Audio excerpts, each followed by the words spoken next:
Hello, greetings Go fans. So today I wanted to talk about, I guess I could only call it the Alphago Joseki, since it's being replicated and played a lot in some professional games. So I talked about this a little bit in my short review of the Alphago match, or one of the Alphago matches. But if you haven't seen it, it goes like this, very common, we've seen this many times. And at this stage, the normal Joseki would be to play at one of these points, usually one of these two. But AlphaGo plays this exchange, which we should note, and then plays elsewhere. Actually, we've been seeing this a lot more from Black because Black tends to approach first in a game, and then White, because of Komi tends to play defensively and passively, so White tends to take territory, and Black ends up getting this approach shape first usually.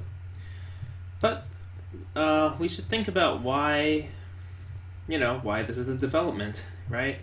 So the first thing to note is White is not making a base, right? This group can be pincered. So it's not exactly strong, but it's also not really weak. It's actually quite difficult to attack this group when you look at it, because if you pincer, then let's say really, really pass defensive, White just plays here and has a lot of eye shape. But more commonly, or probably, White would jump here or here. White could also, I think those two are the main ones. Maybe White would play maybe one space further, but probably here is most likely, or here are both possible answers to a pincer. Now, so we said White is not making a base like White normally should. Even if you made this exchange, you would normally make a base. So what is the thinking here for White? Well, for starters, we have to think about, in general, why do we make bases, right? Why do we make these kinds of extensions that we normally see? Because I'm trying to think of another Joseki that uses an extension, right? Why do we play an extension here? Or these extensions in general? Well, generally, the reason we do almost anything in Go, at least in the opening stage, is basically make our group strong. Don't get attacked. That's basically it. Or my opponent didn't make themselves strong, so I attack them. Those are basically it for the opening. There is concern for, I want to develop a huge framework, right? So I'm going to play moves that develop a large, framework of points, and then I want to reduce or ignore that potential, and then I'm going to develop the potential, right? There is a concern about speed and territory, but that actually generally comes second to concerns about strength of groups. If anyone, I think I've talked about this before, but if you ask a Go player, reasonably strong Go player, why they play in the corner, most Go players will actually give you this thing where it's easier to make territory in the corner because if you draw these lines, the two sides are already filled in by the side, and that's totally fine. You need less stones to make points in the corner, but it's not really about points. If we just wanted points in the corner when people approach, we would not play here. White could come in, we would kick them away, and then very tightly, not even leave the possibility of an invasion, right? Just very tightly take all our points. It would be really, really weird from a modern perspective, and very actually, it's very efficient for taking the corner points, but it's not really good for developing the rest of the board. Actually, Go is very little about taking points in the corner. It's about controlling space. And if we talk about controlling space and not about points, it's a little different matter. So the corner move, for the same logic, controls the same amount of space in the corner. Why do we want to control the space in the corner? It's not for points. We want to control the space because we want to keep our group stronger, right? If we play a stone in the center because it has less space, or on the side, but I'll use the center, this stone has no space where it can make eyes. Right, it has very little eye space, so it can only basically make eye shape. Right, you generally have two ways of making yourself strong: shape and space. So, black wants to make shape, and let's say white just backs off, then black would like make some shape here, and that's totally fine. But usually shape, there are pros and cons of making good shape. Making shape over taking space. Generally, the downside is that shape is very slow, but shape is very strong. Usually, taking space leaves possibility for invasions, or for that space to be taken away, which can make your shape less strong. It usually is taking space. Like if I go back to this Joseki, there's a very popular invasion at this point. Usually if black has a stone here and white plays elsewhere, then black can invade here or here. And you notice that if black does this, white's shape is not necessarily going to be too good, depending on the answer. So if you play like very greedy style from white, not compromising anything, then you notice that white gets split into two groups, both of which have kind of semi decent but not really good shape. So usually if someone comes in, you compensate, right? You say, oh, well, you take away my points, but so you basically give away your space to gain shape. And you say, okay, now I have stronger shape. I actually don't remember this Joseki because I haven't played it in a very long time. I think it was... Oh, don't remember. Doesn't matter. You basically give away this space for your shape. Actually, I think it was like this. You need an exchange here. Yeah. Anyway. You could also defend that way. So, when we see Alphago decide not to take space, Alphago just decides to make this exchange and play elsewhere. So what Alphago is basically saying is that this exchange is enough to make decent shape, and I don't need a base, so I can play elsewhere. That's kind of the idea behind this. And there's a couple nuances to think about here. I'll go over the very simple one first. Playing this way, white gets Sente, right? White can play elsewhere. If you play the normal Joseki where you take some space at the top, which is, still totally fine, then black gets Sente. And in the opening, Sente is very important. So the opening we've been seeing a lot recently is when this came up.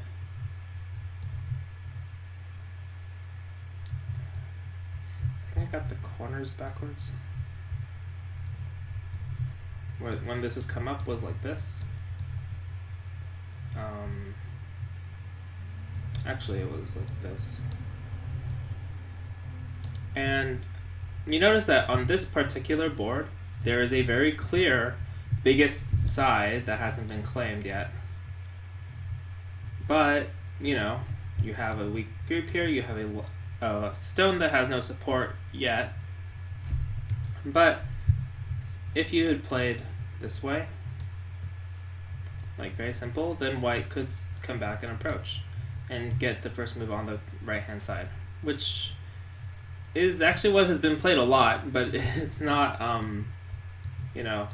common. It's not what Alphago played. It's not the idea behind this Joseki. White could also play here, which would also make it very difficult to play this Moyo because white would get very strong in the bottom left, so then black would usually play back here instead. Okay, so a couple ideas here.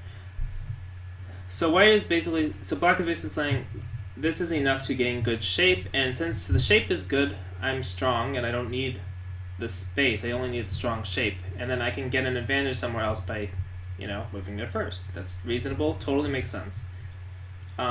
This is important to know for a lot of things, because a lot of times I see players, they have a very strong group and then they still want to, especially low single digit Q and many double digit Q. It's very common to have people do this kind of thing, right? This kind of Joseki, and then afterward they're like, well, I'm gonna play here because I was told I need a base, and if I don't have this stone, then this is very cramped. And they're thinking, okay, this is very cramped, I want a base. But actually your group has a lot of shape and a lot of space. You have forcing moves here, which basically mean that, if you make this exchange later, if you need to, you basically have all your shape / space here, and you don't really need any more space or shape, so you're very strong. Many players don't feel that way, but if they're weaker, I know many people hate this shape for some reason.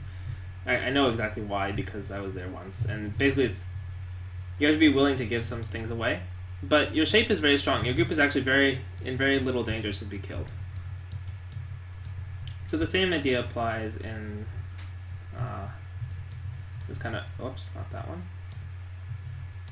in this kind of opening. So okay, that's one thing. Why Black is saying I don't need shape. Why this exchange though? Couldn't Black just play elsewhere first? Well, yes, but how do you answer the peep? This is actually a semi-old Joseki, combination Joseki, so Black could resist. But it's not that interesting to resist because White gets a lot of territory profit. Also, White doesn't necessarily need to play this. White can just pincer directly, which is okay, and if Black plays this is still decent. Black will still make shape, so that's not really that big a deal. Except some people have thought that maybe White can play here first, which makes it a little bit less wieldy for Black. It's kind of severe actually, because it ruins all the eye shape that making this exchange earlier would have had in this space. So that's basically why Black wants to probe White first. If you play this now, then, Black doesn't mind necessarily answering. I'm not entirely sure what's best, but even if it's like this, White does this, then you can come back and make space, and you're still decently strong.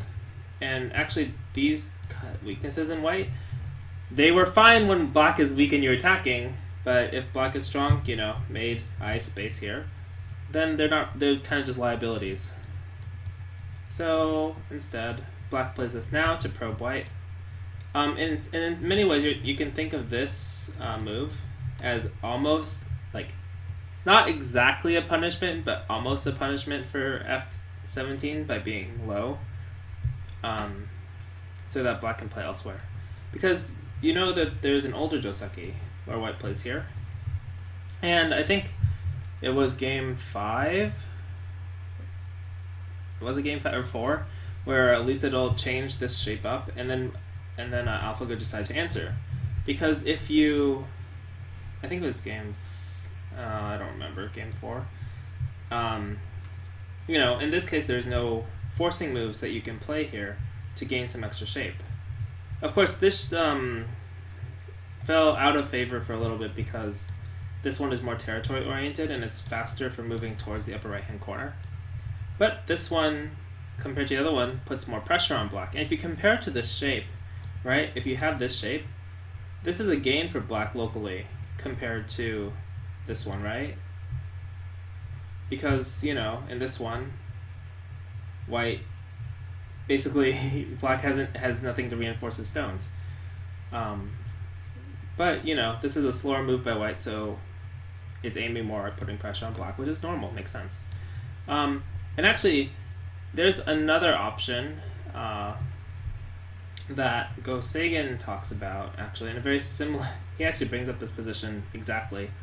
Although the question at the time was his thoughts on just the normal opening like this, which might be an interesting idea to think about. If we don't like this move because it's a little old and it's a little slow, and we don't like this move because Black gets this forcing exchange, well, there's actually another move you can consider, which is this pincer. Now, in the game, I think KJ criticized Lisa Dole for not playing this pincer here, and Lisa Dole played here, which is kind of a whole board move, like the biggest point move, but it's not the biggest move in terms of putting pressure on Black. But I'm not personally convinced that this exchange is that useful. Because you still have to come back here, and I feel like Black is not really that damaged, and this move has some benefit over here. Like later, if Black gets a move here, then this whole top center area can get very big. So I'm not sure if it's really that useful, but that's what he said. And he's probably the strongest.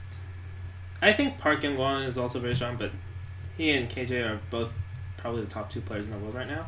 So not really one to argue with them. But Joseki's thoughts that, you can also pincer directly earlier. And if you play this way, you can play this Joseki, which has a lot of aji, and his modern players might just think, oh, I want to pick a fight here right away, but that's not what he thought Josekin's plan was at all. His thought was like, you could play like this, not there, and force black to take these to prevent. Use these exchanges to move to this area, and then aim at pulling these out to force black to add a move, and then after this you would move to the other largest area. And so that's his thought. His thought is, well, I can actually change it a little bit so that I could get these moves in the right place to reduce the influence of this shape, and move to the other areas and make the influence and thickness here not so effective. So these are all like interesting things to think about in this shape that haven't really come up before. I mean, they've come up, but we haven't ever like really thought about this exchange much, because in normal Go theory, you say you want to save as many possible exchanges or forcing moves as you can, but in an opening theory idea, it's, well, I want to make my group strong, and then I want to get to the largest place first, and that's exactly the kind of meaning of this move. And if you get past the idea between making a base is what I need to make my group strong, but instead think about, I need I shape, I need I space, one of those. You could have both, but it's fine too. But if you have neither, then you're weak. If we start thinking that way, then it makes a lot more sense, I think. Okay, I just want to make a quick video about that, and I will see you all in the next video. I'm just a general thing. I'm going to be trying to upload a video every Tuesday and Thursday, and we'll see how that goes. And so if you have any ideas for like particular type of content, because I've tried experimenting with a lot of different types of content, and I'm not really sure what's best because not a lot of people watch Go, although a lot more have since Alphago, and a lot of my older content is more advanced stuff, and I know that since Alphago there's a lot of newer players, so if you could leave comments about like what you want to see, that'd be helpful for me. Yeah, because otherwise I'll just keep doing like the stuff that comes to mind, or when I'm teaching people what they have problems with. But it would be helpful for me if I saw what other people like wanted to see, like what things I think about. Very few people know really how to play endgame, especially people less than like 3 Dan. But at the same time, like, do people really want to do a lot of math when they're free time? Yeah. So anyway, yeah, that'd be helpful for me if you could leave comments about what you'd like to see, or if there's anything about the video that would be great. Yeah, and see you next time.